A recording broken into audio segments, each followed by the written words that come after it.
বড়লোকের ছেলে ঈশান বন্ধুদের সাথে নানান সময় নানান জায়গায় ঘুরতে গিয়েছে। দেশের আনাচে কানাচে এপাশ থেকে ওপাশ অনেক জায়গাতেই ঘুরতে গিয়েছে। তবে এবারের ট্যুরটা একটু অন্যরকম। শহর থেকে দূরে গ্রামীণ পরিবেশে একটা তাঁবু টাঙিয়ে সেখানেই সবাই মিলে পিকনিকের একটা ব্যবস্থা করেছে। সবাই এবার ভেবেছে শহরের কোলাহল থেকে দূরে একটা মাঠে একটা রাত কাটাবে। সবাই মিলে অনেক রাত অবধি আড্ডা গান এগুলোই নিয়ে মেতে থাকবে। আর মাঝখানে খাওয়া দাওয়া আর রাতে বারবিকিউ পার্টির ব্যবস্থা আছে। সেজন্যই সবাই আয়োজন করছিল। ঈশান অফিসের কাজের জন্য ম্যানেজারের সাথে কথা বলছিল, কিন্তু বারবার কলটা কেটে যাচ্ছে। এখানে এসেছে পর থেকে দেখছে গ্রামের এই দিকটায় নেটওয়ার্ক তেমন পাওয়া যাচ্ছে না। দুটো সিম চেঞ্জ করেও কোনো কাজ হচ্ছে না।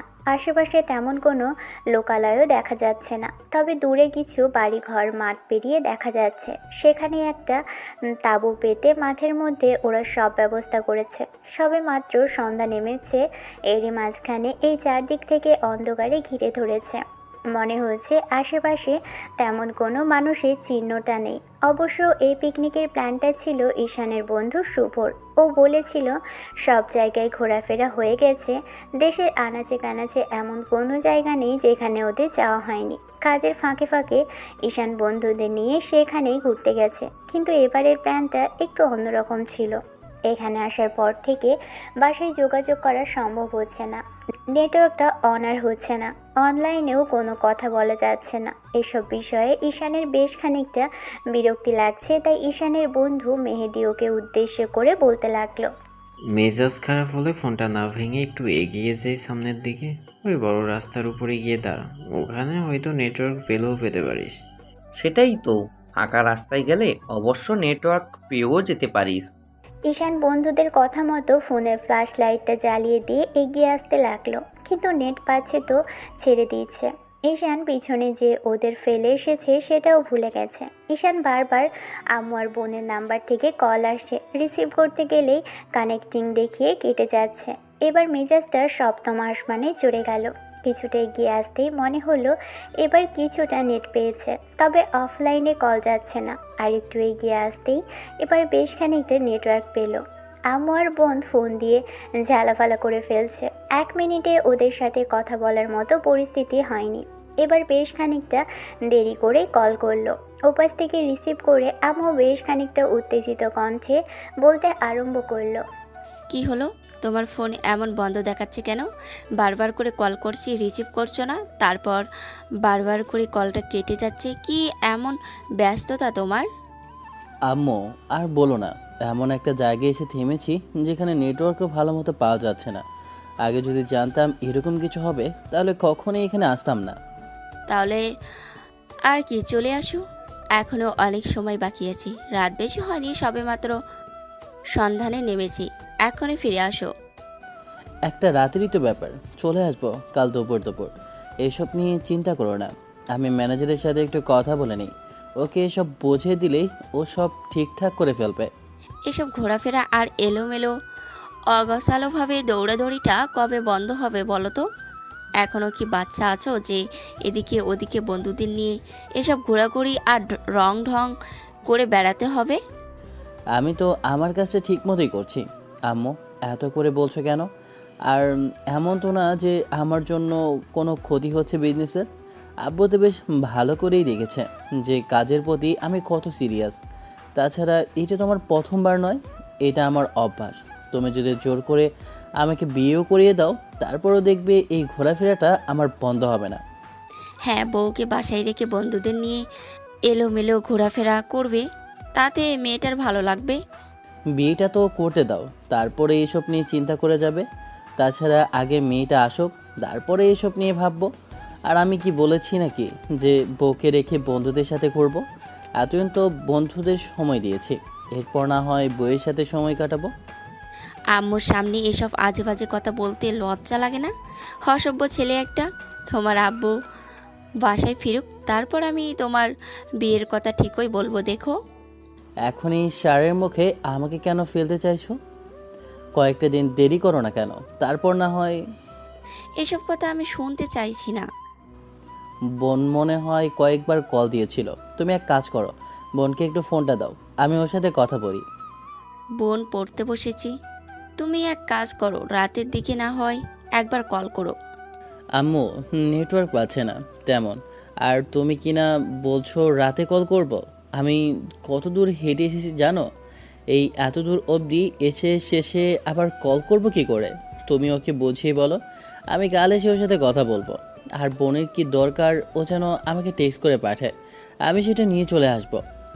আম্মু কথা বলছিল, এরই মাঝখানে ম্যানেজারের নাম্বার থেকে কয়েকবার কল আসতেই ঈশান বলল, আম্মু এখন একটু রাখো তো, ম্যানেজার কী যেন বলবে। অনেকবার কল করেছে, তোমার মতো উনিও যোগাযোগ করে উঠতে পারছে না। ওর সাথে একটু কথা বলি, তারপর আবার না হয় কল করব। আম্মু কলটা কাটতেই ঈশান ম্যানেজারের সাথে কথা বলতে লাগলো। কথা বলতে বলতে এগিয়ে আসতে লাগলো। অনেকটাই এগিয়ে এসেছে, খেয়াল করেনি যে ও বন্ধুদের থেকে প্রায় ৮ মাইল দূরে চলে এসেছে। কিন্তু ওরা যে ওদিকে কি করছে ঈশানের জানা নেই। কথা বলতে বলতে রাস্তা দিয়ে হেঁটে সামনের দিকে এগোচ্ছে ছেলেটা। এরই মাঝে খেয়াল করলো চারিদিক থেকে জ্যোৎস্না একদম উপচে পড়ছে। আজকে এত সুন্দর জ্যোৎস্না আলো ছড়াবে ভাবেনি।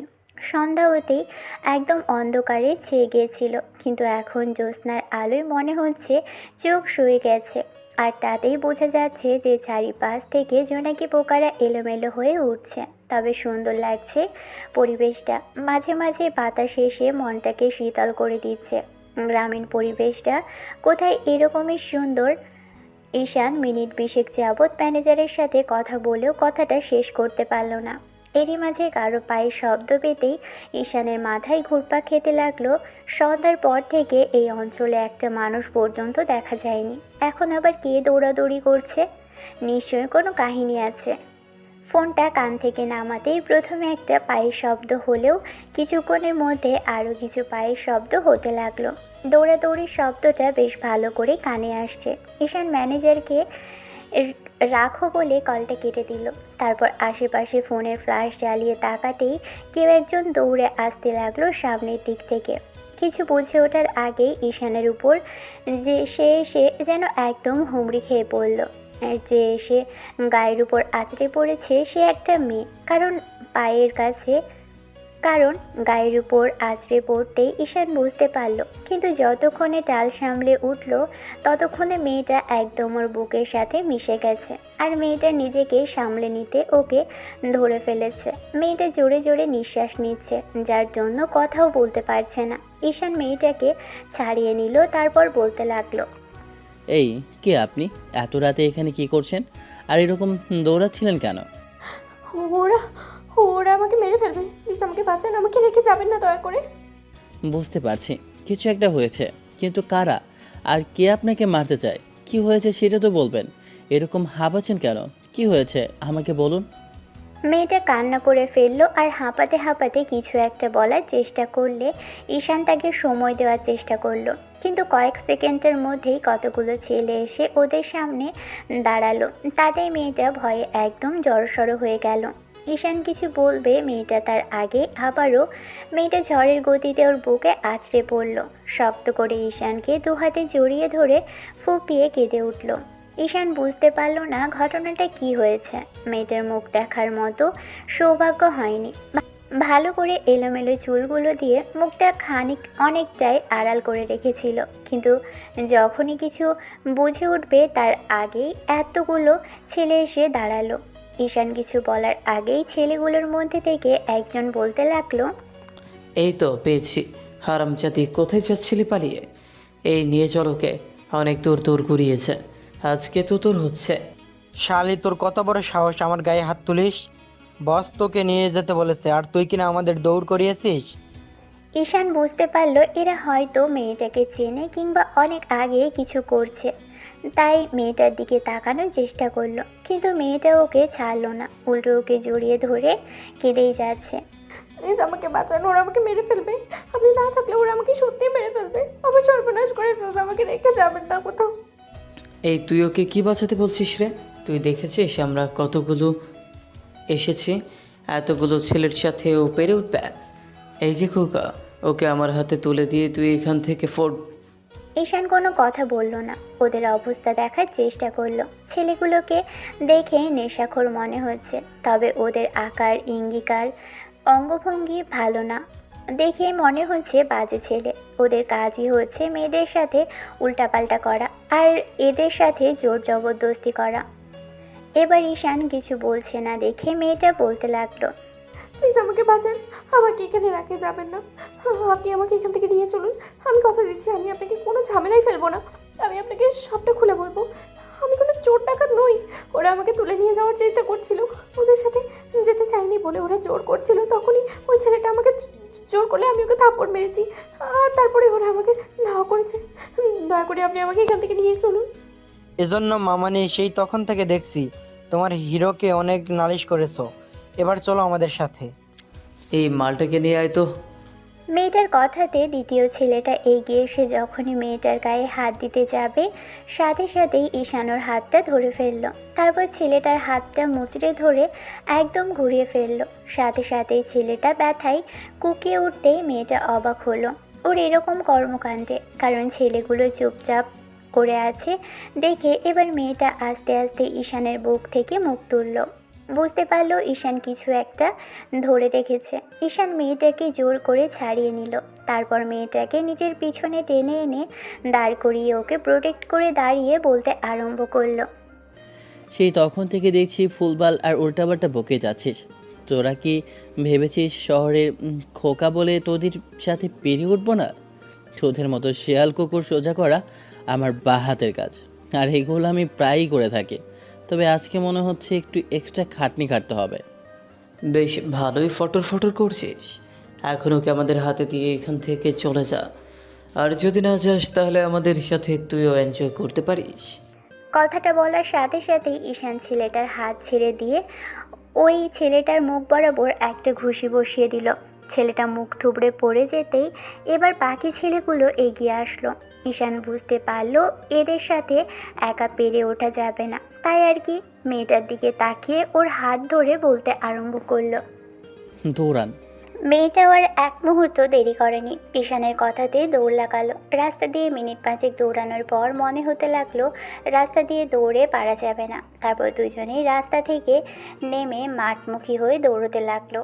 দৌড়তে দৌড়তে আরও 10 মিনিট, তারপর একটা বাগান মতো পড়ল। সেটা পেরিয়ে আবারও কিছু ঘন জঙ্গলের মতো বের হতে আরম্ভ করলো। কিন্তু পিছনে এখনও যে আসছে সেটা বোঝা যাচ্ছে। এবার কি করবে সেটা ভেবে পেল না। তারপর অনেক চেষ্টার পর একটা বিশাল বড় গাছ দেখতে পেল। সেটার আড়ালে গিয়েই দুজনে দাঁড়াতেই মেয়েটা জোরে জোরে হাঁপাতে লাগলো। তখন ছেলেগুলো দৌড়ে আসতেই ঈশান বুঝতে পারলো মেয়েটা যেভাবে নিঃশ্বাস নিচ্ছে তাতে ওর নিঃশ্বাসের শব্দ ওরা টের পেয়ে যাবে। তাই আরেক মুহূর্ত দেরি না করে মেয়েটার মুখ চেপে ধরলো। সাথে সাথে মেয়েটা একদম চুপচাপ হয়ে গেল। এই মুহূর্তে ঈশান মেয়েটার অনেকটাই কাছাকাছি। এক হাতে ওর মুখ, এক হাতে মাথার পিছন চেপে ধরে নিজেও নিঃশ্বাস বন্ধ করে রেখেছে। ছেলেগুলো দৌড়ে সোজা চলে গেল। মিনিট 2 পার হতেই ঈশানের এক মুহূর্ত দেরি করলো না। ফোনের ফ্ল্যাশটা জ্বালিয়ে আবার যে রাস্তা দিয়ে এসেছিল সেখান থেকে বেরিয়ে আসলো। এবার মেয়েটা ওর পিছন পিছন আসতেই ঈশান বুঝতে পারলো ওর হাঁটতে কষ্ট হচ্ছে। তাই মেয়েটার একটা হাত ধরলো আর বলতে আরম্ভ করলো, কষ্ট হলেও এখন হাঁটতে হবে, এক মুহূর্ত দেরি করা চলবে না।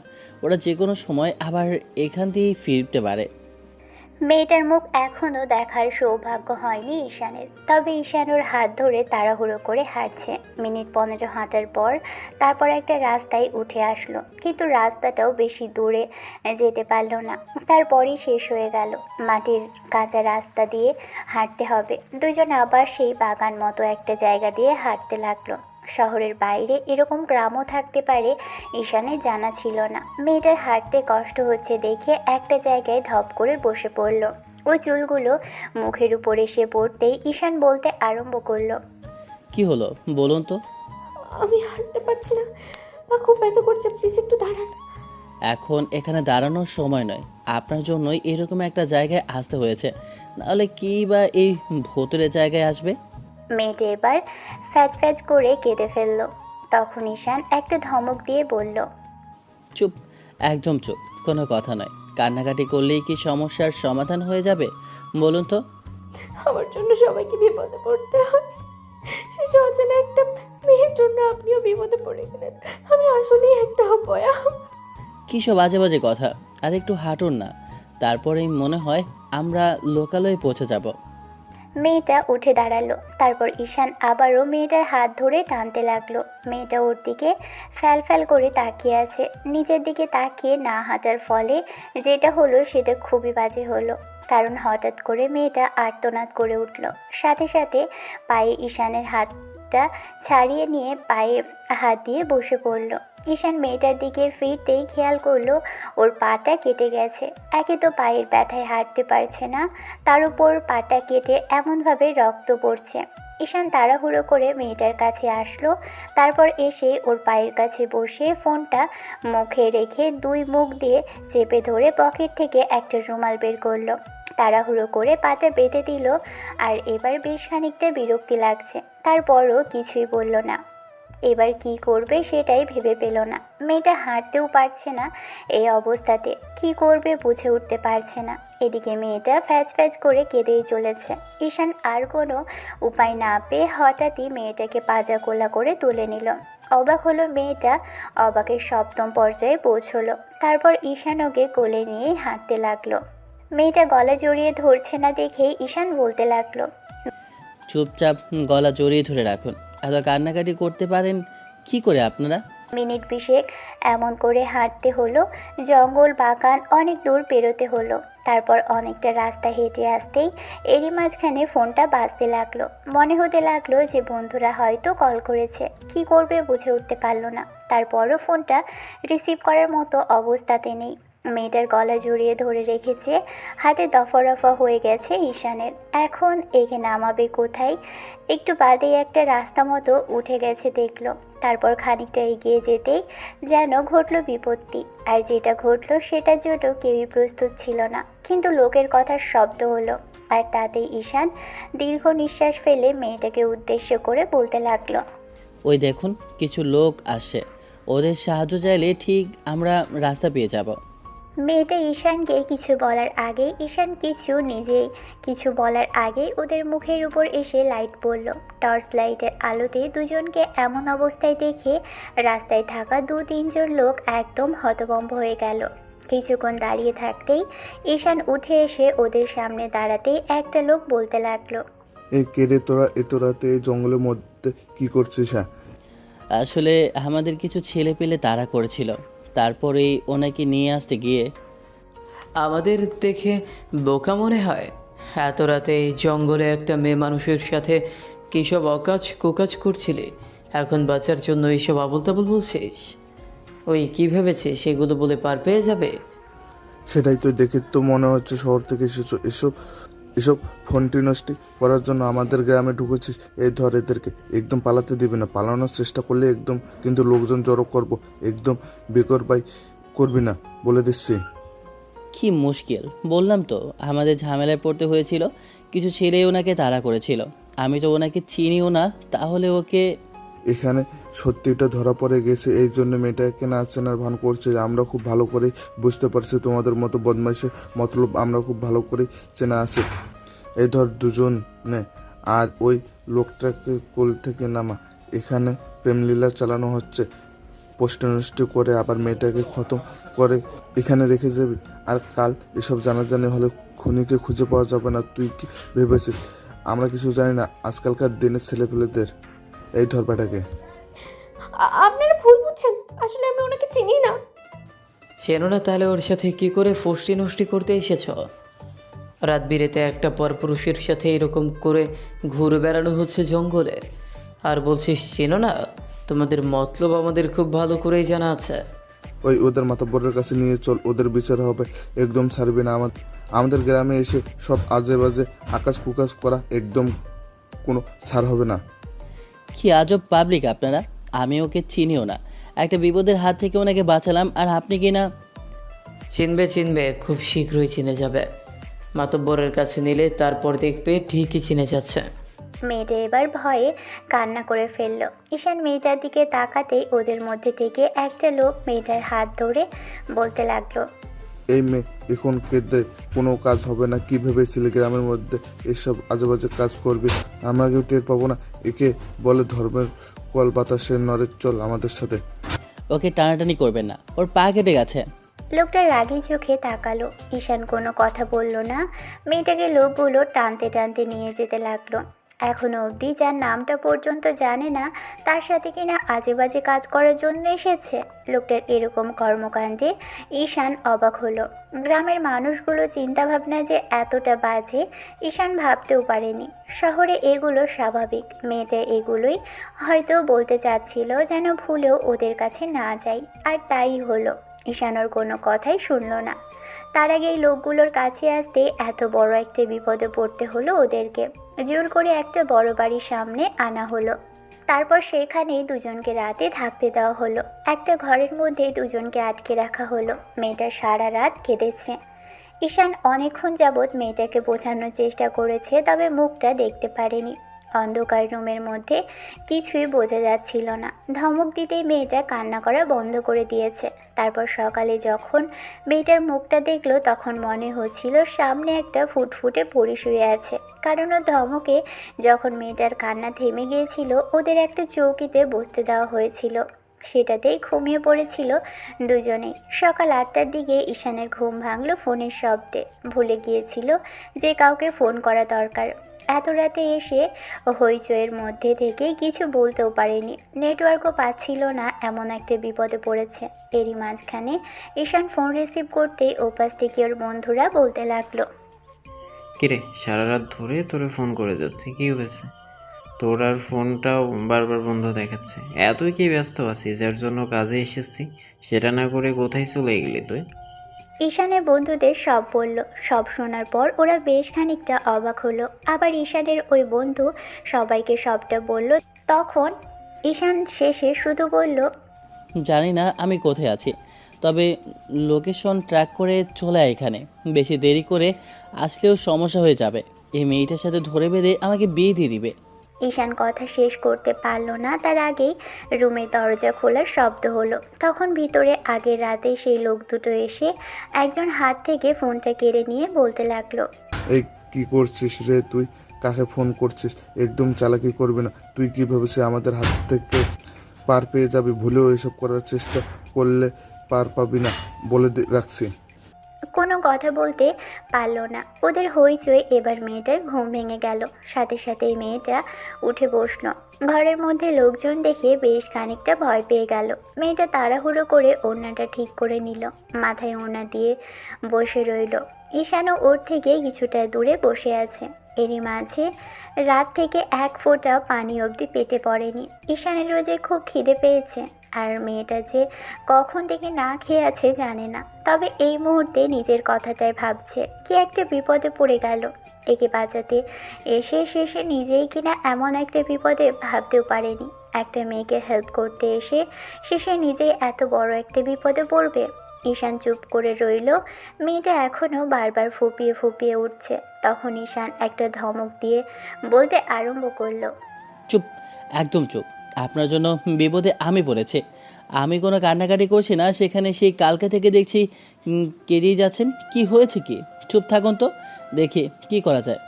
আগে ওদের মাতাব্বরের সামনে আমাদের নিয়ে যাক। আমার বন্ধুদের আমি কল করে বলে দিয়েছি, ওরা চলে আসবে কিছুক্ষণের মধ্যেই। আপনি জানেন না ওরা কতটা শিকেলের মতো মানুষ। ওরা ভাবে আমাদের মাঝে মাঝে কিছু হয়েছে, কিংবা আপনার সাথে আবার উল্টোপাল্টা কিছু। মানে আপনার নামটা পর্যন্ত জানি না, আর আপনার সাথে বাজে কিছু মানে কি? কিসব বাজে বাজে কথা বলছেন? গ্রামের মানুষগুলো এরকমই, আপনি জানেন না। ওরা কিছু বাজে বাজে ভেবে নিয়ে এখন জোর করবে আমাদের বিয়ে দেওয়ার জন্য। সেই জন্য আমার ভয় লাগছে। আমার সাথে সাথে হ্যাঁ করে আপনিও ফেসে যাবেন। আপনাকে আমি বিপদে ফেলে দিলাম, দেখলেন? এরকম কিছু হবে না, আমার বন্ধুরা চলে আসবে। আপনি কান্নাকাটি করবেন না, চুপ করুন এবার। কাঁদবো না তো কি করবো? একে তো পৃথিবীতে কেউ নেই, তার উপরে আবার যেখানেই যাচ্ছে সেখানেই বিপদ। মানে বুঝতে পারলাম না। আমার আব্বু আম্মু কেউ নেই, অনেক আগেই মারা গেছে। ওদের ছেড়ে যাওয়ার পর চাচার পাশে থেকে মানুষ হয়েছে। একবেলা খেয়ে একবেলা না খেয়ে বড় হয়েছে। যার পাশে ছিলাম সেও খুব অভাবের মানুষ, আর গ্রামের মানুষের অবস্থা খুবই বাজে। ঠিক করে পড়ালেখাও করাতে পারেনি, খাবারও জুটতো না।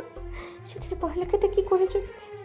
আমি একটা দোকানে সেলাইয়ের কাজ করতাম, সেখান থেকে ওরা আমাকে দেখেছে। তারপর থেকে গত 2 মাস যাবত ডিস্টার্ব করছে।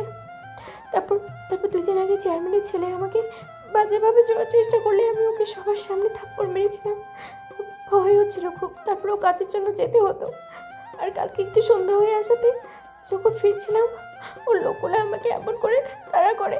তারপর আপনার সাথে আমার দেখা হয়, আর আপনাকে আমার জন্য বিপদে পড়তে হলো।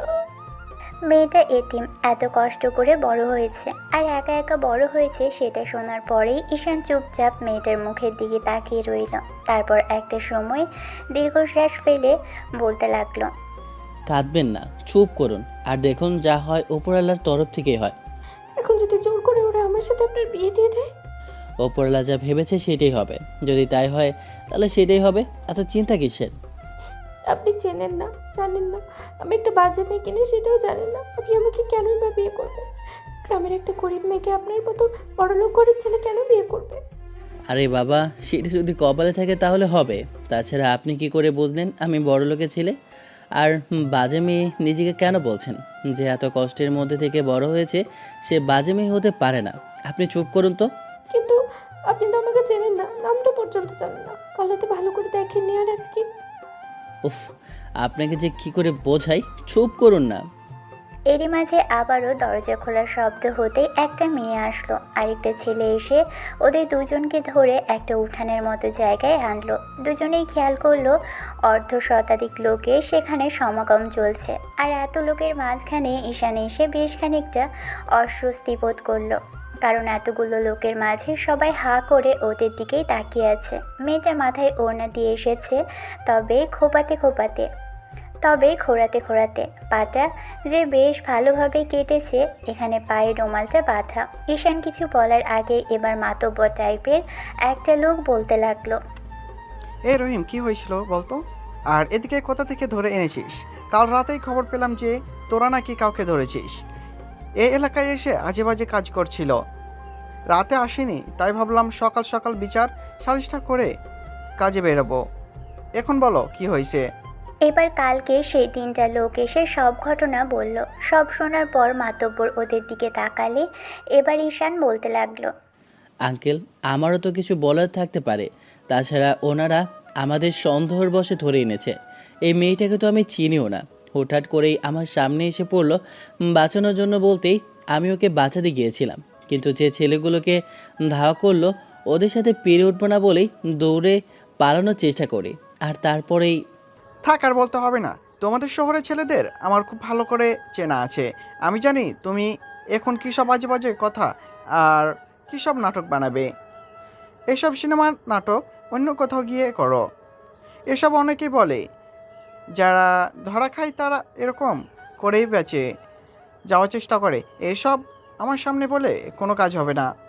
মাতব্বর সাহেব, এদের একদমই ছাড়বেন না। গ্রামে এর আগে কতবার এরকম করে আকাশ কুকাশ হয়েছে, তাদের এখন ছাড় হয়নি। এরা বাইরে থেকে এসেছে, না জানে এই মেয়েটা সর্বনাশ করে কাল পালিয়ে যেত, আর না হয় খুন করে ফেলতো। তাই বলছি কি, ওদের দুজনকে বিয়ে করিয়ে দেন। ঈশান লোকটার এরকম কথাতে গ্রামের সকলেই বিয়ের কথাটাই বারবার বলতে লাগলো। ঈশান সবাইকে থামানোর চেষ্টা করতেই মাতব্বর একটা জোরে সোরে ধমক দিয়ে সবাইকে থামিয়ে দিল। এবার মেয়েটা কাছে দেখে মাতব্বর বলতে লাগলো, কোনো কথা না, আমি যেটা সিদ্ধান্ত নিব সেটাই হবে। আমি আগেও এ ধরনের সালিশ বিচার করেছি, আর এখনও করছি। আর চাই তোদের দুজনের বিয়ে দিতে। তারপর তোরা কি করবি না করবি সেটা তোদের ব্যাপার।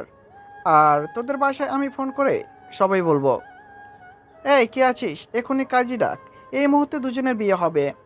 আর যদি বিয়ে না করে তাহলে সবার সামনে দুটোকে জুতো পেটা করা হবে। এত বড় একজন সম্মানিত ব্যবসায়ী ছেলে আর একটা মেয়ে কিনা সবার সামনে জুতো পেটে খাবে, সেটা ভেবে ঈশান একটা শুকনো ঢোক গিলল। জীবনে এত বাজে পরিস্থিতির মুখে পড়তে হবে ভাবতে পারেনি। চুপ করে রইল ঈশান। অন্যদিকে মেয়েটা ফুপিয়ে কেঁদে চলেছে। মাতব্বর আরেকটা ধমক দিতেই মেয়েটা মুখে হাত দিয়ে ফোপাতে লাগলো। মিনিট 10 পরেই একজন হুজুর টাইপের লোক আসলো। তারপর আর কি, ঈশানকে জোর করে ধরে বেঁধে মেয়েটার সাথে বিয়ে দেওয়া হলো। ঈশান শুধু এটুকুই ভেবেছে যে এখান থেকে অন্তত ছাড়া পেতে হবে, তারপর যেটা ভাবার সেটাই। তবে মেয়েটা দেখতে খারাপ নয়, বরং অসম্ভব রকমের সুন্দর, গবরে পদ্ম ফুল যাকে বলে। এরকম এক প্রত্যন্ত গ্রামে এমন একটা সুন্দর মেয়ে কারো অসহায় আর গরিব ঘরে বেড়ে উঠেছে, সেটা ভাবতেই অবাক লাগছে। এই মুহূর্তে সম্মান বাঁচানোর জন্য বিয়েটা করতেই হয়েছে। মেয়েটা সাইন করতে চাইছিল না। ঈশান ওকে চোখের ইশারায় বুঝিয়েছে যে এখন বিয়েটা করাই এখান থেকে বাঁচার একমাত্র উপায়। তারপর উপায় না পেয়ে দুজনেই বিয়েটা করতে হলো। বিয়ে হতেই মাতব্বর ওদের দুজনের থেকে বাসার নাম্বার চাইলো। অনেক চাওয়ার পরই ঈশান উপায় না পেয়ে ওর বন্ধুর নাম্বার দিল। বন্ধুকে ফোন করে মাতব্বর বলল, দেখেন আপনাদের ছেলে কোথায় কি করেছে সেটা আপনারা জানেন না, তবে আমাদের এই গ্রামে এসে অকাজ করছিল, তাই ধরে বেঁধে বিয়ে দিয়েছি। যদি পারেন তো এখানে আসেন, আর না হলে আমরা ওদেরকে গ্রাম থেকে বের করে দিচ্ছি। ওরা যেখানে খুশি যাক। যাই হোক, আমাদের গ্রামের মানসম্মান নষ্ট হতে দিতে আমরা পারি না, তাই বিয়ে দিয়ে দিয়েছি। লোকটা ঈশানের বন্ধুর সাথে আর কি কথা বলল কে জানে। তবে এবার মেয়েটার থেকে ওর বাসার নাম্বার নিল। বাসার নাম্বার নিয়েও চাচাকে ফোন করতেই ভদ্রলোককে যখনই ফোন করে সবটা বলল, ভদ্রলোক আধা ঘন্টার মধ্যেই সেখানে চলে আসে আর এসে দেখে তার ভাতিজি এরকম একটা পরিস্থিতিতে। তারপর ঈশানকে পাশে বসে থাকতে দেখে এবার ভদ্রলোক বেশ খানিকটা অবাক হলেও চুপ করে রইলেন। ঈশান ওর বন্ধুদের বারবার কল করতে লাগলো, ওরাও আরও 15 মিনিট পরে আসলো। এরই মাঝে ঈশান দেখেছে মেয়েটা ও চাচার সামনে কান্নাকাটি করে কথা বলছে, বারবার মাফ চাইছে। ভদ্রলোক তেমন কোনো কথা না বললেও এবার ঈশান এসে ওনার সামনে দাঁড়ালো আর বলতে লাগলো, আসলে আঙ্কেল, আমি বুঝতে পারিনি যে ওনাকে কালকে বাঁচাতে গিয়ে এরকম একটা বিপদে পড়তে হবে আমার জন্য। তার উপর দেখুন পা কীভাবে কেটে গিয়েছিল। ওই রকম একটা পরিস্থিতির মধ্যে ওনাকে ফেলে কি করে যেতাম ভাবতে পারিনি যে সবাই আমাদের এমন করে দেখে জোর করে ধরে বেঁধে এসব আজে বাজে চিন্তা করে বিয়েটা দিয়ে দিবে। কি করব জানি না, তবে ঈশান কথাটা বলতে পারলো না, তার আগেই লোকটা দুহাত ঈশানের একটা হাত ধরে ফেললো আর কেঁদে বলতে লাগলো, ছোটবেলা থেকে ওকে মানুষ করতে পারিনি, আর ওর বাবা মারা যাবার পর কিছুদিন বাদে ওর মাটাও মরে গেল। অভাবে সংসারে নুন আনতে পান্তা ফুরাতো। একবেলা খেয়ে তো আরেক বেলা না খেয়ে ওকে মানুষ করেছি, পড়াতে পর্যন্ত পারিনি। বলছি কি যে তুমি যদি দয়া করে এই বিয়েটাকে মেনে নাও, আমার মেয়েটাকে যদি তোমার সাথে নিয়ে যাও, আমি চাচা হিসাবে তোমার কাছে হাত জোর করে বলছি। অনেক কষ্ট পেয়েছে মেয়েটা, দেখছোই তো এরকম একটা পরিস্থিতিতে সারা জীবন কষ্ট করে এসে এরকম গ্রামে এরকম লাঞ্ছনা গঞ্জনার মুখোমুখি হবে। গ্রামের মানুষ সম্পর্কে তুমি জানো না বাবা, দয়া করে ওকে তুমি এখান থেকে নিয়ে যাও। আমার উপর যত ঝড় ঝাপটা আসুক, মেয়েটার উপর আমি চাইছি না আর কোনো কিছু ঝামেলা হোক। বিয়ে যখন হয়েছে শরিয়া মোতাবেক, এখন তোমরা স্বামী স্ত্রী, দয়া করে আমার মেয়েটাকে এখান থেকে নিয়ে যাও, আর কখনো এখানে এসো না। ঈশানের হাত ধরে লোকটা কান্নাকাটি করতে লাগলো। এরই মাঝে বন্ধুরা এসে উপস্থিত। ভাগ্যিস এসেছিল, কিন্তু আসলো অনেক দেরি করে ফেললো। ওরা বিষয়টা জানতে পারলো এখনও গ্রামের অনেক লোকই সেখানে আছে। ঈশানের বন্ধুরা এসে দাঁড়িয়ে সবটা জিজ্ঞেস করতে তখন ঈশান বলতে লাগলো, আসলি দেরি করে, আর এসেও বা কী করতি? তোরা আসলেও তোরা বিপদে পড়তি। যাই হোক, দেরি করে এসেও ভালো করেছিস। কি শুনছি সত্য নাকি? এই মেয়েটার সাথে বিয়ে হয়ে গেছে তোর? এখন বাসায় গিয়ে কি জবাব দিবি? আন্টি আঙ্কেল জানতে পারলে তোর কি হাল করবে বুঝতে পারছিস? উফ, এমনিতেই টেনশনে আছি, আর বাজে কথা বলিস না তো। তাছাড়া এসব কি আমাদের জানাশোনার অবস্থায় হয়েছে? কাল ওনাকে বাঁচাতে গিয়ে এরকম একটা পরিস্থিতিতে পড়েছে। মেয়েটা আবারও ফুপিয়ে কেঁদে উঠল। এরই মাঝখানে মেয়েটা চাচাও কেঁদে যাচ্ছে আর কথাগুলো বলে যাচ্ছে।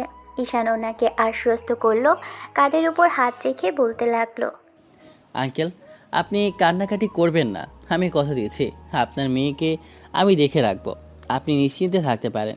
ওর গায়ে যেহেতু আঁচ লাগতে দেব না বলে বিয়েটা করেছি, তাহলে আর একটা কথা ওর কান অবধি পৌঁছাবে না। আমি ওকে এখান থেকে নিয়ে যাব। কি বলছিস কি? ওকে নিয়ে বাসায় গেলে আন্টি আঙ্কেল তোর কী অবস্থা করবে একটাবার ভেবেছিস? একমাত্র ছেলে বিয়ে হয়েছে, তাও আবার ওরা জানে না। চুপ থাকো তো, এমনিতেই টেনশনে মরে যাচ্ছে। আরও টেনশন বাড়ানোর জন্য আজেবাজে সব কথা বলেই যাচ্ছিল। পরি মেয়েটা ফুপিয়ে কেঁদে উঠল। ঈশান ওকে থামানোর চেষ্টা করলে মেয়েটা থামলো না, নিজেই বলতে লাগলো। এর থেকে তো কাল রাতে ওরা আমাকে মেরে ফেললেও সব কিছু শেষ হয়ে যেত, অন্তত আমার জন্য আর কাউকে বিপদে পড়তে হতো না। এসব কথা বলতে হয় না মা, উপরওয়ালা যা কপালে রেখেছে সেটাই হবে। জামাই বাবাজি তোমাকে নিয়ে যাবে, অনেক ভালো থাকবি তুই। তুই এরপর থেকে আর কোনো কষ্ট পাবি না, দেখিস। এই মেয়ে চুপ, একদম চুপ। আর একটা বাজে কথা নয়, কালকে থেকে দেখছি এসব আজে বাজে কথা বলেই যাচ্ছেন আর কান্নাকাটি করে যাচ্ছেন। একদম চুপ থাকুন। আপনি আমার দায়িত্ব। আপনাকে বিয়ে যখন করেছি তখন আমার সাথে যেতে হবে আপনাকে। না না, আমি আমি কোথাও যাব না। আপনার বাসায় কেউ আমার জন্য আপনাকে অনেক ঝামেলা পড়তে হবে। আমি এখানেই থাকবো, আর যদি মরি এখানেই। ঈশান একটা জোরে ধমক দিতেই মেয়েটা কেঁদে উঠল। ঈশান কি করবে বুঝে উঠতে পারছে না। গ্রামের লোকজন কী সব বলাবলি করতে লাগলো। শুভ বেশ খানিকক্ষণ ভেবে ঈশানকে উদ্দেশ্য করে বলতে লাগলো। যাই হয়ে যাক না কেন, এখন অন্তত আমাদের এখান থেকে যেতে হবে। লোকজনের ভিড় দেখেছিস, আস্তে আস্তে বাড়ছে। বেশি বেগরবাই করলে আবার ঝামেলা হবে। ঈশানও আর বেশি দেরি করলো না। গ্রামের মানুষের এসব আজে বাজে কথা থেকে বাঁচতে এবার ভদ্রলোক হঠাৎ মেয়েটার চাচাকে বিদায় দিয়ে ওরা গাড়িতে উঠল। ঈশান মেয়েটার সাথে পিছনের সিটে গাড়িতে বসে আছে। মেয়েটা আসতে চাইছিল না। ঈশানও তখন হাত ধরে জোর করে টেনে মেয়েটাকে গাড়িতে উঠিয়েছে। এবার ঈশানের মনে হতে লাগলো যাকে বিয়ে করলো তার নামটা অবধি জানে না, একবারও জিজ্ঞেস করা হয়নি। মেয়েটা এখনও কেঁদেই যাচ্ছে দেখে ঈশান একটা টিস্যু ওর দিকে এগিয়ে দিল। মেয়েটা চোখে জল নাকে জল করে নিল। ঈশান বলতে আরম্ভ করলো। এই মেয়ে, কান্না ছাড়া আর কিছু পারো না? এবার অন্তত চুপ করো। আর তোমার নামটা কি বলো তো? মেয়েটা চোখ বড় বড় করে ওর দিকে তাকাতেই ঈশান একটু হাসার চেষ্টা করে আবার বলতে লাগলো। দেখে শুনে তোমার সাথে বিয়ে হয়নি, এমন তো না যে তোমার সাথে আমার আগে থেকে পরিচয় ছিল যে তোমার সম্পর্কে সবটা জানবো। এমন ভাব করছো যেন তুমি আমার পরিচয়, আমার গোষ্ঠী শুধু সব কিছু জানো। মেয়েটাকে ঈশান প্রথমে আপনি করে বললেও এখন তুমি করে বলছে। মেয়েটা বেশ খানিকটা সময় নিয়ে বলতে লাগলো। পড়ি। পরি কথাটা শোনার সাথে সাথেই গাড়ির সামনে বসে থাকা ঈশানের দুই বন্ধু লুকিং গ্লাসের চোখ বড় বড় করে তাকালো, কারণ আসলে নামের মতোই মেয়েটা আসলেই পরি। ঈশান এবার মেয়েটার মুখটা নিজের দিকে ঘোরালো জোর করে, টিস্যু দিয়ে মুখটা মুছে দিয়ে বলতে লাগলো। বড় লোকের ছেলের বউ হয়েছ, এত কান্নাকাটি করলে চলবে না, অনেক স্ট্রাগল করতে হবে। এবার চুপ করো।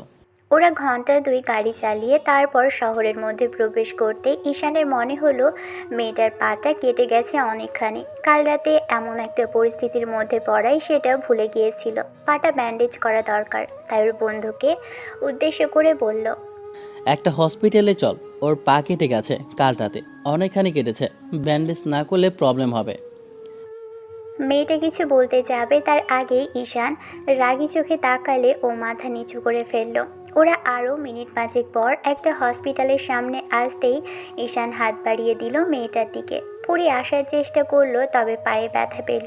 ঈশান বুঝতে পারল এমন করে কাজ হবে না। পরীকে পাজা কোলা করে তুলতেই মেয়েটা ভয় পেয়ে গলা জড়িয়ে ধরল। এখন কেমন ফুপিয়ে যাচ্ছে। ঈশান একটা ধমক দিতেই মেয়েটা চুপ করলো, আর ঈশানের একটা বন্ধুকে উদ্দেশ্য করে বলতে লাগলো। সত্যি করে বলতো, ভাবির সাথে কি তোর আগে কখনো পরিচয় ছিল নাকি কালকে দেখা? আর বিয়ে করতে না করতে এত ভালোবাসা তৈরি হওয়ার কথা না।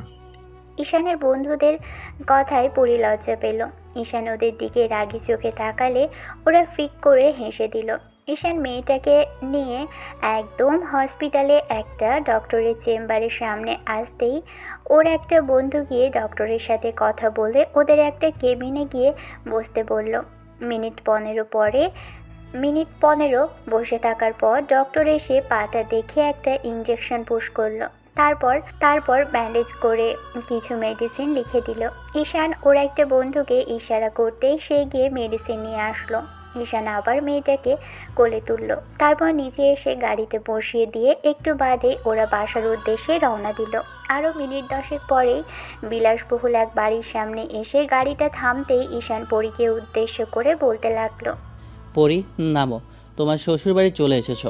শোনো, আম্মু একটু রাগী, প্রথমে সিনক্রেট করতে পারে, এ নিয়ে কান্নাকাটি করা যাবে না। আমি আছি, তোমাকে কিছু বলতে হবে না, যা বলার আমি বলবো। ঈশানের এমন কথাতে মেয়েটা আরও ভয় পেয়ে গেল। ঈশানের বন্ধুরা ওদের আশ্বাস দিল যে ওরা আছে। ঈশান পরীকে কোলে করে নামালো, তারপর বাসার সামনে নিয়ে গিয়ে দাঁড় করিয়ে দিল।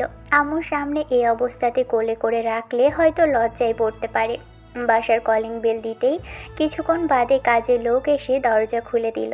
তারপর তাদেরকে দাঁড়িয়ে থাকতে দেখে ঈশান আম্মুকে ডাকাডাকি করতে লাগলো।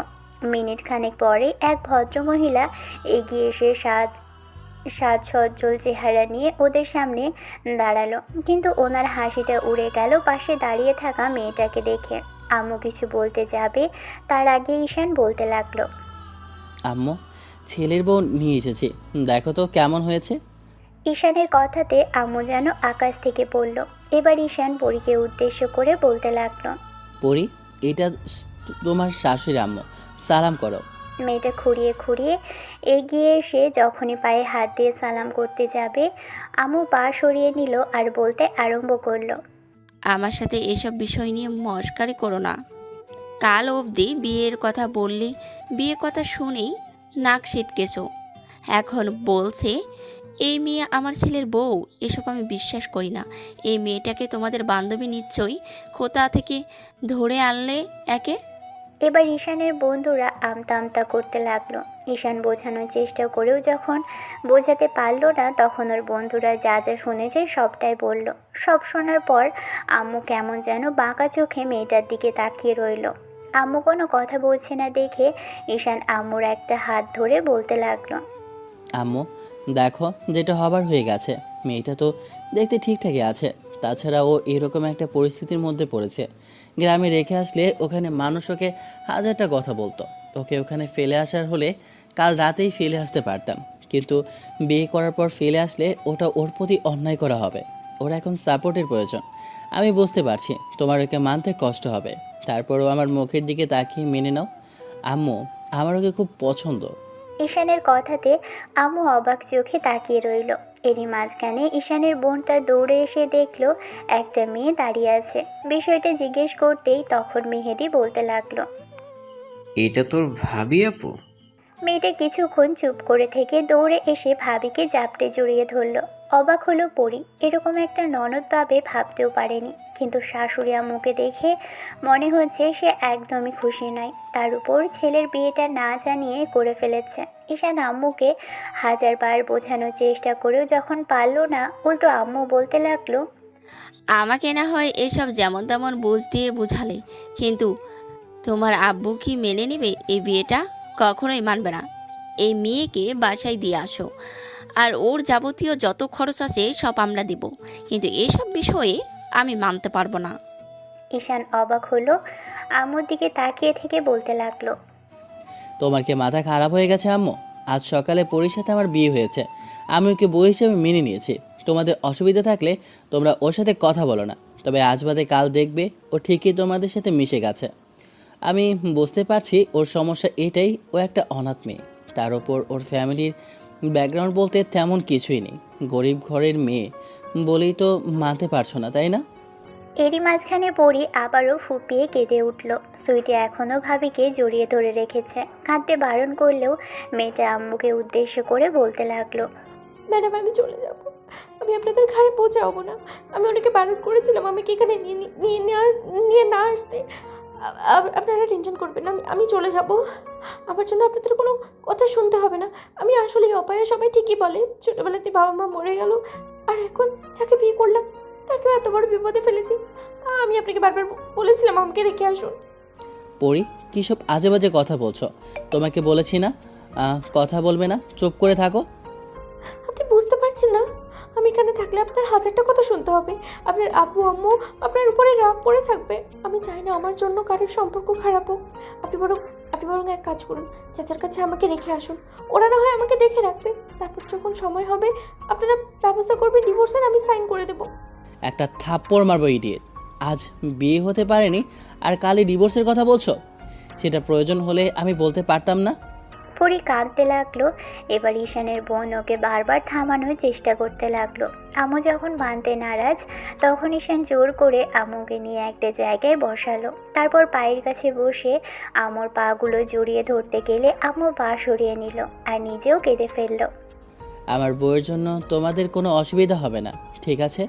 আমি বুঝতে পারছি তোমাদের ওকে মানতে কষ্ট হবে, কিন্তু আমি ওকে পছন্দ করি। বলো, আমি ওকে বিয়ে করেছি শুধু সম্মান বাঁচানোর জন্য না, ওকে আমার ভালো লেগেছে বলেই বিয়ে করেছি।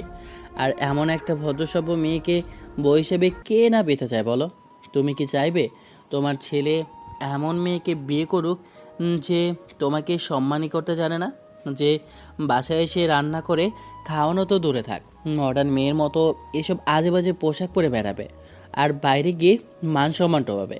তুমি তো বলতে ছেলের বউ করে একটা ঘরোয়া মেয়েকে আনবে যে কিনা রান্না বান্না করে খাওয়াবে, শ্বশুর শাশুড়িকে সম্মান করবে। পরি গরিব ঘরে, কিন্তু দিন শেষে দেখবে ও ঠিকই তোমাদের ভালোবেসে আগলে রাখবে।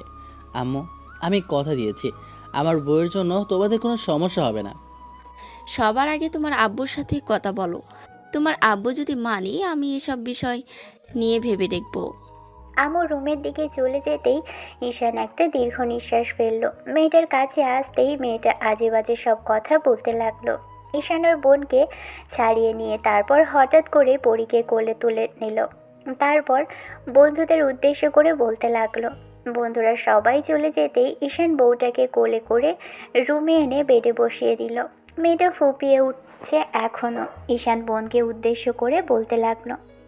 এখন তোমাদের এখানে থাকাটা ঠিক হবে না, আমি এই দিকটা ঠিকঠাক করে গোছিয়ে নিই, তারপর না হয় তোদের আসতে বলবো। তোরা এখন বাসায় চলে যা, আর প্লিজ কিছু মনে করিস না। আর না না বন্ধু, কি মনে করবো? তুই এত ভালো একটা কাজ করেছিস, প্রথমে আমাদের রাগ হলেও এখন ভালো লাগছে। তোরা থাক, দরকার হলে আঙ্কেল যদি বেশি জেদ করে তাহলে বলিস, আমরা এসে না হয় বোঝাবো। কি রান্না হয়েছে রে বোন? নিচে গিয়ে একটু খাবারের ব্যবস্থা কর, আমি ফ্রেশ হয়ে আসি। তোর ভাবিকে ওষুধ খাওয়াতে হবে, কাল রাতে পাটা খুব বাজেভাবে কেটে গেছে। বিয়ে করতে না করতেই ভাবির প্রতি এত ভালোবাসা, আমাকে আবার ভুলে যেও না ভাইয়া। তোর এইসব আজবি কথা এখন রাখ বোন, তোর ভাবি কাল রাত থেকে না খেয়ে আছে। বিয়ের কথা শুনতেই ঈশানের প্রথমে রাগ হয়েছিল। ভেবেছিল এই মেয়েকে বাঁচাতে এসে সে কিনা বিপদে পড়তে হয়েছে। যখন মুখটা দেখেছে তখন মনে হয়েছে এরকম একটা মেয়েকে বউ হিসেবে পাওয়াটাও অনেক ভাগ্যের। তারপর থেকে মেয়েটা কেঁদে যাচ্ছে।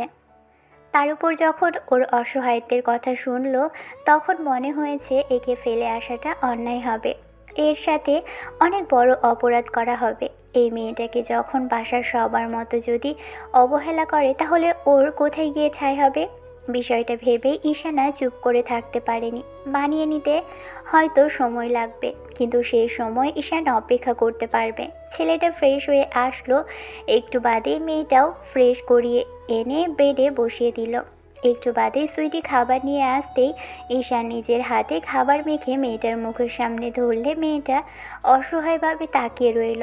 তখন সুইটি বলতে লাগলো, ভাবি খেয়ে নাও ভাইয়ার হাতে, আমি এ যাবৎ কালে মাত্র 2-3 বারই খেতে পেয়েছি, আর তুমি প্রথম দিনই বউ হিসেবে আসার পরেই খাইয়ে দিচ্ছে তোমার জামাই, এখন খেয়ে নাও।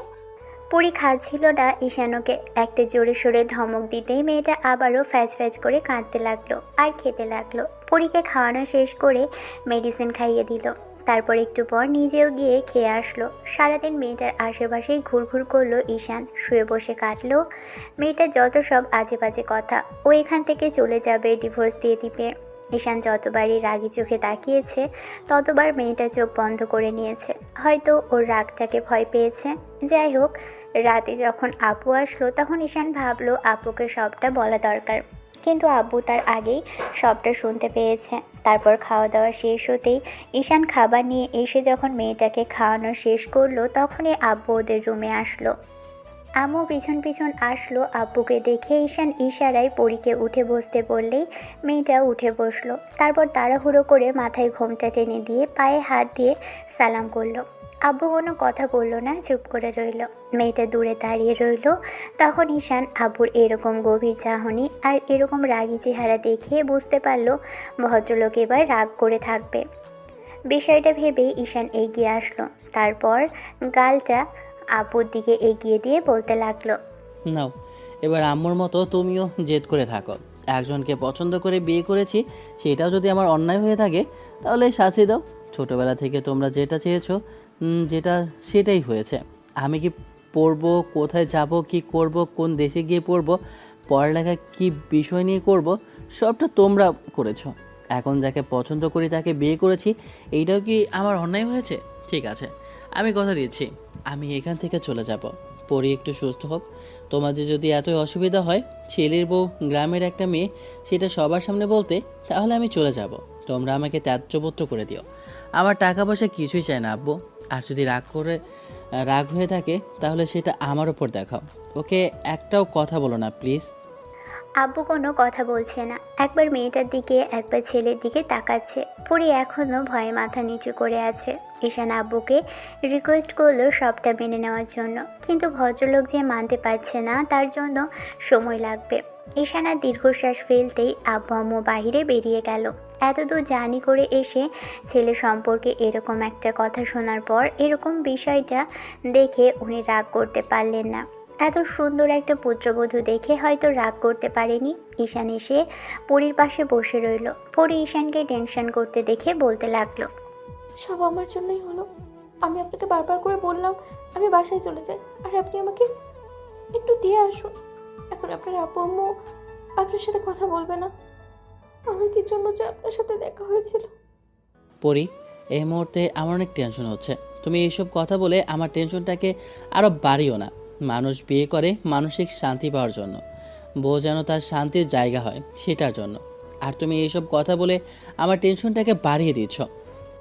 কিন্তু আপনি যত বড় লোক বাড়ির ছেলে, আমার মতো একটা গরিব ঘরের মেয়েকে কেন বিয়ে করবেন? আপনারও তো অনেক স্বপ্ন আশা থাকতে পারে। অনেক বড় ঘরের একটা মেয়ের সাথে আপনার বিয়ে হওয়ার কথা ছিল, কিন্তু সেটাও আমার জন্য আর হলো না। আপনার আব্বু আম্মুর কোথায় আশা করেছিল বলুন তো? টাকা পয়সা আমাদের অনেক আছে পরি, তুমি সারা জীবন অনেক কষ্ট করেছো, তাই উপরওয়ালা তোমার সাথে আমার দেখা করিয়েছে। এখন চুপচাপ শুয়ে থাকো। ঈশানের কথাতে পরি শুয়ে পড়ল। ঈশান ওর পাশে শুয়ে পড়তেই মেয়েটা চোখ জোড়া বন্ধ করে নিল। মাঝরাতে পরি উঠে বসলো, বুঝতে পারলো ছেলেটা ঘুমিয়ে গেছে। ঈশান মাঝরাতে কান্নাকাটির আওয়াজ পেতেই বুঝতে পারলো কেউ একজন মোনাজাতে হাত তুলে কান্নাকাটি করছে। কী কথা বলছে ঈশান সেটা শুনলো অনেকক্ষণ যাবৎ চুপ করে থেকে, তারপর আবারও ঘুমিয়ে পড়ে। পরদিন সকালে ঘুম থেকে উঠলেই দেখলো পরি একদম বেডের এক সাইডে বসে আছে, এক সাইডে চলে এসেছে। আর একটু হলেই হয়তো পড়ে গিয়ে পায়ে ব্যথা পাবে। ঈশান এগিয়ে আসলো, মেয়েটাকে আলতো করে টেনে নিজের কাছে আনলো। তারপর বুকের মাঝে মেয়েটাকে জড়িয়ে ধরতেই পরি ঘুমের মাঝে ওকে জাপটে জড়িয়ে ধরলো। বুকে মুখ গুজে দিয়ে কেমন যেন গুটিসুটি মেরে পড়ে রইল। ঈশান পরির মাথাটা বুকের সাথে চেপে ধরতেই কেমন যেন সব ক্লান্তি আর টেনশন দূর হয়ে গেল। মনে হতে লাগলো এই মেয়েটাই ওর শান্তির জায়গা হতে পারবে। ঈশান কতক্ষণ এমন করছিল জানে না, তবে যখন পরীর ঘুম ভাঙলো তখন মেয়েটা লজ্জা পেয়ে ওকে ছেড়ে দূরে সরে গেল। ঈশানের ঘুম ভাঙলো একটু বাদে। ছেলেটা কিছু একটা ভেবে রুমের দরজা খুলে বোনকে কয়েকবার ডাকতেই সুইটি দৌড়ে আসলো। ঈশান কি যেন একটা বলল, একটু বাদে মেয়েটা একটা শাড়ি আনলো। ঈশান পরীর হাতে দিয়ে বলতে লাগলো, এ বাড়িতে তোমার পড়ার মতো কিছু নেই, ফ্রেশ হয়ে এটা পরে নাও। ঈশান পরীকে ওয়াশরুমে দিয়ে আসলো। তারপর মেয়েটা ফ্রেশ হয়ে আসতেই খেয়াল করলো ও শাড়িটা খুব সুন্দর করে পরেছে। ঈশানের আফসোস হলো এই সুন্দরী মেয়েটা শাড়ি পরতে জানে, না হলে তো ওকে হেল্প করার ছলে বউয়ের সাথে একটু দুষ্টুমি করা যেত। নিজে নিজেই মুচকি হাসলো ঈশান, মেয়েটাকে এনে বেডে বসিয়ে দিল।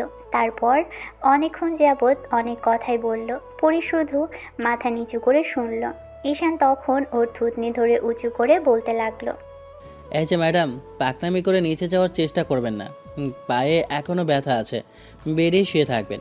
আমি একটু অফিসের দিকে যাব, সুইটিকে বলে যাব খাইয়ে দিতে। ওর কাছে আপনাকে রেখে যাব, দুপুরের আগে ফিরে আসব। কিছু কেনাকাটার দরকার আপনার জন্য। না না, আমার কিছু চাই না।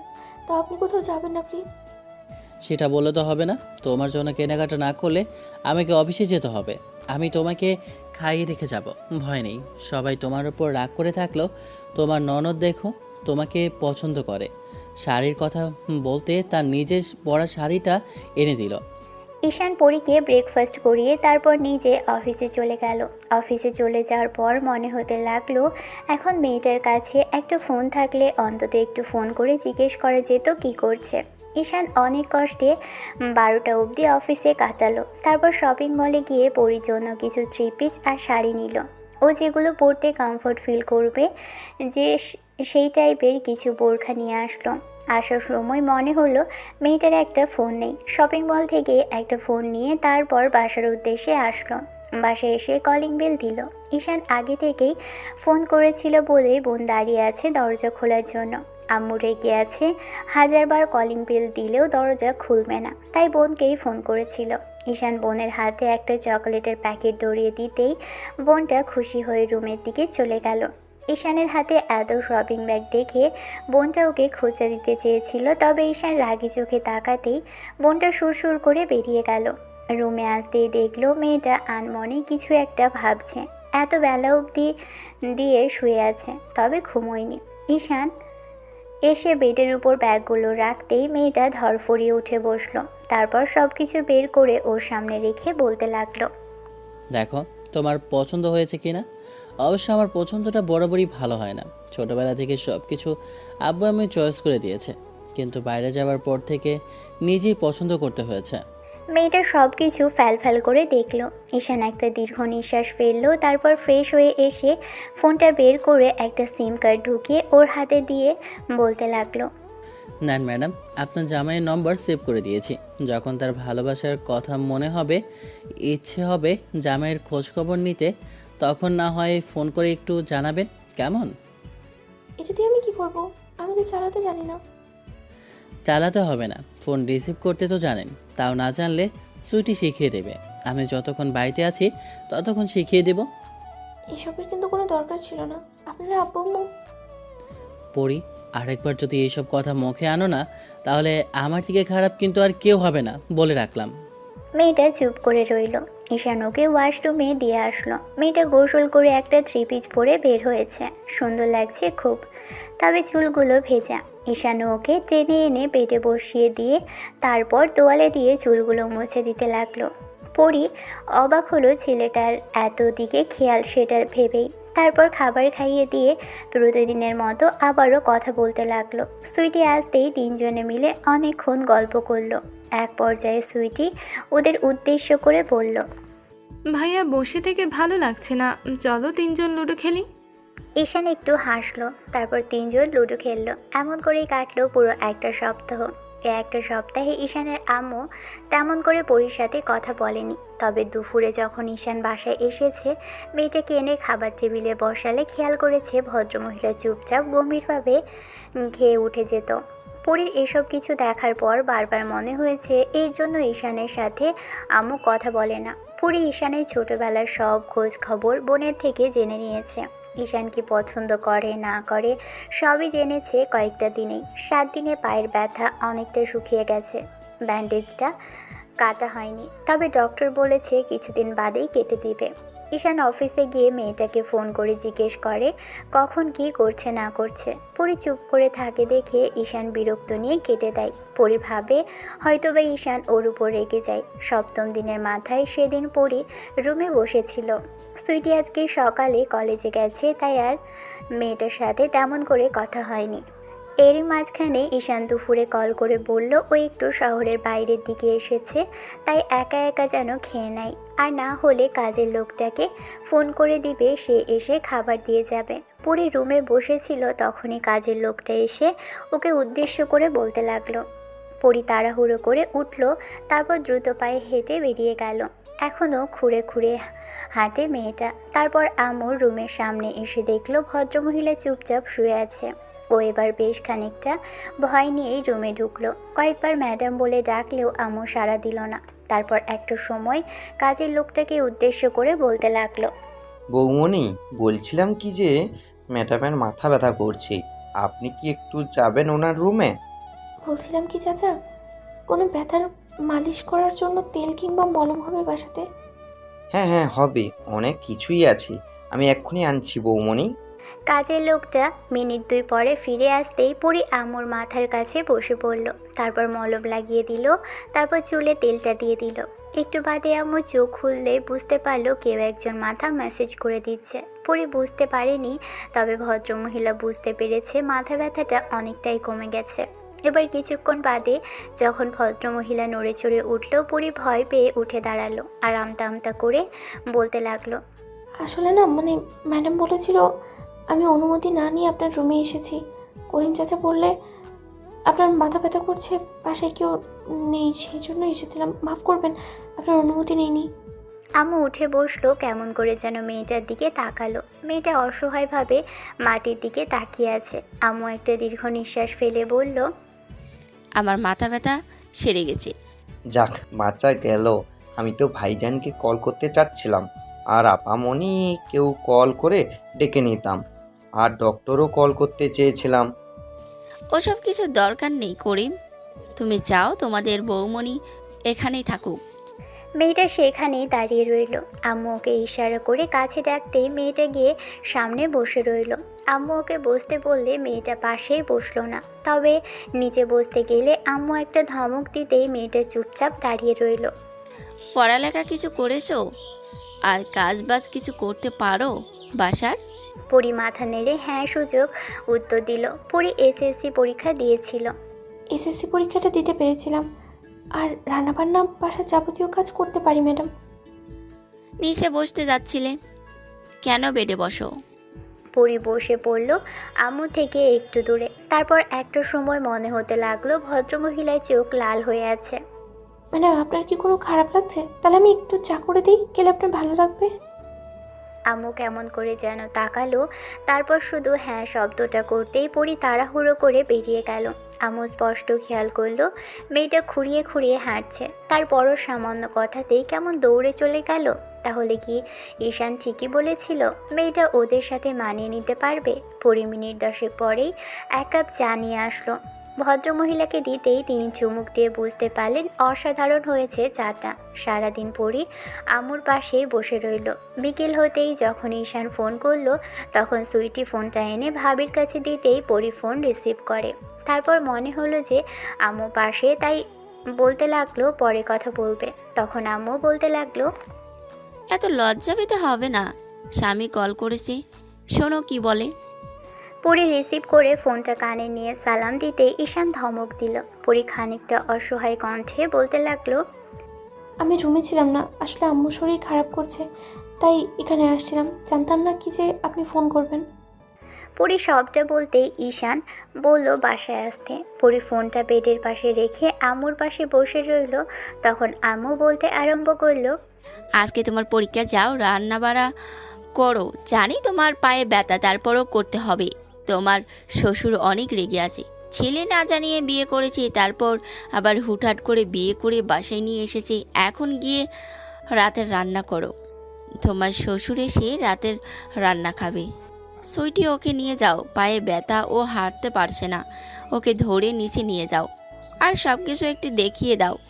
তোমার ননদ রান্না বান্না কিছুই জানে না, 2 দিন পর বিয়ে হয়ে শ্বশুরবাড়িতে যাবে, তাকেও একটু শেখানোর চেষ্টা করো। পরি অবাক হলো ভদ্রমহিলা এমন করে কথা বলাতে। বেশ গম্ভীর টাইপের ভেবেছিল যে এদের মনে দয়া মায়া বলতে কিছুই নেই, রাগ করে থাকবে, কিন্তু এখন বুঝতে পারছে যে ঈশানের আম্মু আস্তে আস্তে সবটা মেনে নিচ্ছে। সুইটি তো খুশিতে একদম পাগল হয়ে গেল যে আম্মু আস্তে আস্তে মেনে নিতে শুরু করেছে। মেয়েটা ভাবিকে নিচে নিয়ে আসলো, তারপর রান্না করার সব কিছু দেখিয়ে দিলে পরি রান্না করলো। ঈশান এসে মেয়েটাকে জিজ্ঞেস করলে বলে আম্মু রান্না করতে বলেছে। ছেলেটা আর তেমন কিছু বলল না, তবে ঈশান সারাক্ষণ ওর পাশেই বসে রইল। কি লাগে না লাগে এগিয়ে দিল। পরে ঈশানের এরকম কর্মকাণ্ড দেখে বারবার অবাক হয়। ছেলেটা যে এত কেয়ারিং আর বইয়ের ক্ষেত্রে এত সিরিয়াস সেটা জানতো না। ভেবেছিল বড়লোকের ছেলে বখাটেদের মতো ঘোরাফেরা করবে, কিন্তু ছেলেটা অফিস থেকে বাসায় আর বাসা থেকে অফিস এমন করেই আসা যাওয়া করে। ছুটির দিনে এখন আর ঘুরতেও যায় না, বন্ধুদের বাসায় আসতে বলে। বউ অসুস্থ বলে কোথাও যেতেও পারে না। রান্না করা হলে আব্বু বাসায় আসলো রাতে। আম্মু হয়তো আব্বুকে সবটা বলেছিল। পরি নিজের হাতে সবাইকে খাবার বেড়ে দিল। সবাই খাবার খেলো। আব্বু খেয়ে খাবারের প্রশংসা করতে তখন আম্মু বলতে লাগলো, জেদ ধরে বসে আছো? ছেলের বউকে মেনে নেবে না? ছেলের বউ রান্না করি সে দেখো কি জাদু জানে। প্রথম দিনে তার হাতের রান্না খেয়েই একদম মুখে লেগে গেল। রাতে আব্বুকে আম্মু সবটাই বলল যে শাশুড়ি সেবা মেয়েটা ঠিক কিভাবে করেছে। ঈশান মেয়েটাকে ধরে রুমে নিয়ে গেল। এখনও হাঁটতে কষ্ট হয় কি না? দুজন একই বেডে থাকার পরপরই মনে হয় দুজনের মাঝে কত দূরত্ব। এরই মাঝে পরি ঈশানকে অনেকবার বলেছে বাসায় দিয়ে আসার কথা। ঈশান রাগী চোখে তাকালেও মেয়েটা কিছু বলতে পারেনি। শেষে যেদিন পরি বলেছিল বাসায় চলে যাবে, ঈশানের আব্বুর হয়তো তাদের রাগ কমে যাবে, তখন ঈশান একটা গ্লাস ফ্লোরে ছুঁড়ে মেরে দিয়ে বলেছিল, স্বামীর প্রতি তোমার ভালোবাসা না থাকতেই পারে পরি, কিন্তু আমি তোমাকে ভালোবাসতে শুরু করেছি। বিয়ে করার পর থেকে তোমাকে বউ হিসেবে মানতে শুরু করেছি। তুমি কি কেমন কোথায় ছিলে আমি জানতে চাই না। বিয়ে করেছি তো তুমি আমার অর্ধাঙ্গিনী। সারা জীবন তোমাকে আগলে রেখে কাটাতে চাই। এরপর যদি বাসার বাইরে যাওয়ার কথা একবারও ভাবো না, আমার থেকে কেউ খারাপ হবে না। আর হ্যাঁ, তুমি যদি ভুলে চলে যাও, বাংলাদেশের যে কোনাতে থাকবে আমি সেখান থেকে গিয়ে তোমাকে খুঁজে আনবো। ঈশানের সেদিন ওই চেহারা দেখার পর পরীর আর কখনো এসব কথা বলার সুযোগ কিংবা সাহস হয়নি। 15 দিনের মাথায় সেদিন আম্মু পরীকে রুমে ডাকলো। এই 15টা দিনে পরীও বুঝতে পেরেছে যে 7টা দিনে শাশুড়ি আম্মু ওর প্রতি খেয়াল রেখেছে, আর বুঝতে পেরেছে যে বউ তাদের সাথে মিশে যাওয়ার জন্য পারফেক্ট। আম্মু ওর প্রতি ব্যবহারটা অনেকটাই সাধারণ। পরি রুমে এসে অনুমতি নিয়ে রুমে ঢুকে দূরে দাঁড়িয়ে রইল। আম্মু ওকে ইশারায় বসতে বললে পরি এসে সামনে বসতেই আম্মু কিছু গহনার বাক্স ওর সামনে খুলে এগিয়ে দিয়ে বলতে লাগলো, এগুলো আমার শাশুড়ি আমাকে দিয়েছিল। আমি কিছুদিন ব্যবহার করে তারপর যত্ন করে তুলে রেখেছিলাম। অনেক আগেকার গহনা, তাই ভেবেছিলাম ছেলের বউকে দেব। এখন থেকে এগুলো তোমার, তুমি এগুলো ব্যবহার করতে পারো। আম্মুর দিকে পরি কিছুক্ষণ অসহায়ভাবে তাকিয়ে থেকে তারপর একটা সময় একটু হাসার চেষ্টা করে বলল, আমার এগুলো কিছু চাই না ম্যাডাম, আমি শুধু আপনাকে একটু আম্মু বলে ডাকার অনুমতি চাই। আসলে ছোটবেলায় বাবা মাকে হারিয়েছি তো, পরিবারের ভালোবাসাটা কখনো পাইনি। পরি কথাটা বলে ফ্যাচ ফ্যাচ করে কেঁদে ফেলল। আম্মু কিছুক্ষণ চুপ করে থেকে ওর চোখের পানি মুছিয়ে দিয়ে তারপর নিজের আঁচল থেকে চাবির গোছাটা খুলে পরির আঁচলে বেঁধে দিয়ে মুখের পাশে হাত রেখে বলতে লাগলো, আমি কিন্তু তোমাকে বারণ করিনি আম্মু বলে ডাকতে। আর হ্যাঁ, এগুলো লাগবে না বললে তো শুনবো না। এগুলো তোমাকে নিতেই হবে। এগুলো দায়িত্ব যেমন তোমার, তেমনি আমার ছেলেটার দায়িত্বও তোমার। খুব গুছিয়ে সংসারটা সাজাতে হবে। আর হ্যাঁ, খুব শীঘ্রই আমাদের সুখবর দিতে হবে। বেশি দেরি করলে সেটা কিন্তু শুনবো না। সারাটা দিন পরি আম্মুর কাছেই বসেছিল।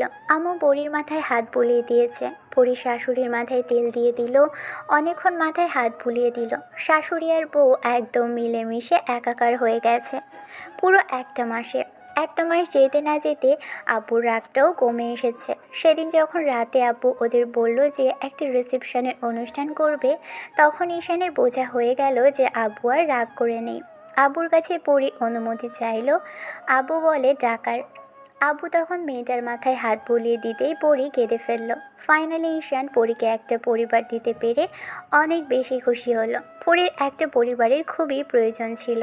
পরি রাতে অনেকবার ঈশানকে ধন্যবাদ জানালো এত ভালোবাসাপূর্ণ একটা পরিবারের সাথে ওকে পরিচয় করিয়ে দেওয়ার জন্য। পরি ভেবেছিল যে এই বাসা থেকে ওকে চলে যেতে হবে। ঈশানের পরিবারের সাথে কখনো মানিয়ে নিতে পারবে না। এখন আব্বু আম্মু আর বোন একদম ওকে আগলে রেখেছে। আর যাকে বিয়ে করে এ বাড়িতে এসেছিল সে এক কথায় অতুলনীয়। সে সব সময় বুক দিয়ে পরীকে আগলে রাখে। রাতে পরি খেয়াল করলো ঈশান বেডের এপাশ ওপাশ করে হয়তো মানুষটা ওকে কাছে পেতে চায়, কিন্তু কখনো বলতে পারে না। বিয়ের সময় পরি দেখেছিল ঈশান ওর থেকে বয়সে 6 মাসে ছোট হবে। সেজন্যই পরি অবাক হয়েছে যে একটা জুনিয়র ছেলেকে বিয়ে করলো আর সে কিনা সিনিয়রের মতো ওকে গাইড করে। পরদিন দুপুরে রান্না করা শেষ করে পরীর সবার খাওয়া দাওয়া শেষ হয়ে গেলে রুমে এসে ঘুমানোর চেষ্টা করলো। ঘুম আসছে না, লোকটা আজকে বাসায় আসেনি, এখনও পর্যন্ত ফোন করলো না। পরি ফোন করেছিল, রিসিভ করেনি। ঈশানকে শুধু এটা মেসেজ করে দিয়েছে পরি।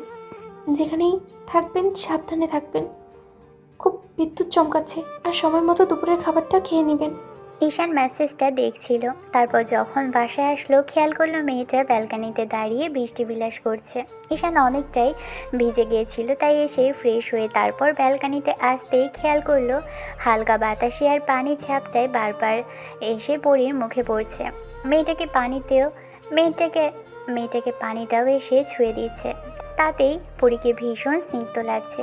কালো শাড়িটা ভিজে গেছে, বাতাসে পেটের উপর থেকে শাড়ির আঁচলটা সরে যাচ্ছে, মুখের উপর এসে চুলগুলো পড়ছে, আর পরি আনমনে বৃষ্টি দেখছে। অন্যদিকে ঈশানের মনে হতে লাগলো আর কতদিন এভাবে বইয়ের থেকে নিজেকে দূরে রাখবে। এখন অন্তত কাছাকাছি আসা দরকার।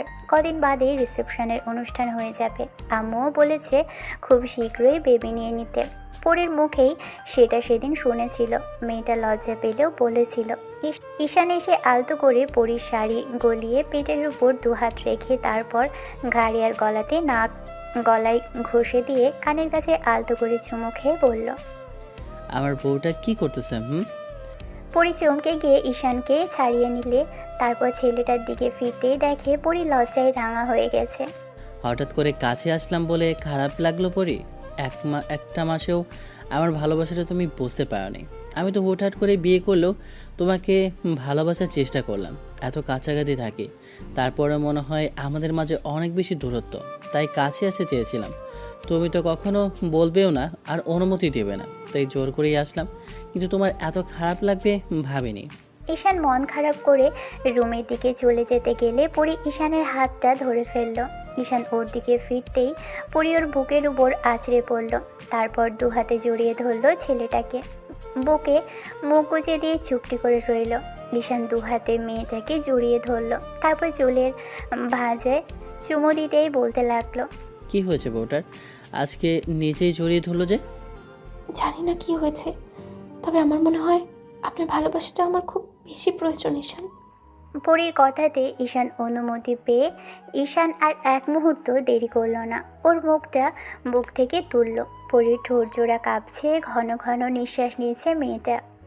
একই বেডে থাকলেও দুজনের মাঝে অনেক বেশি দূরত্ব। ঈশান বিষয়টা বুঝতে পেরে আলতো করে পরীর ঠোঁট জোড়া নিজের ঠোঁটে এগিয়ে মেয়েটাকে চোখ জোড়া বন্ধ করে নিল। দু হাতে খামচে ধরল ঈশানের শার্টের কলার।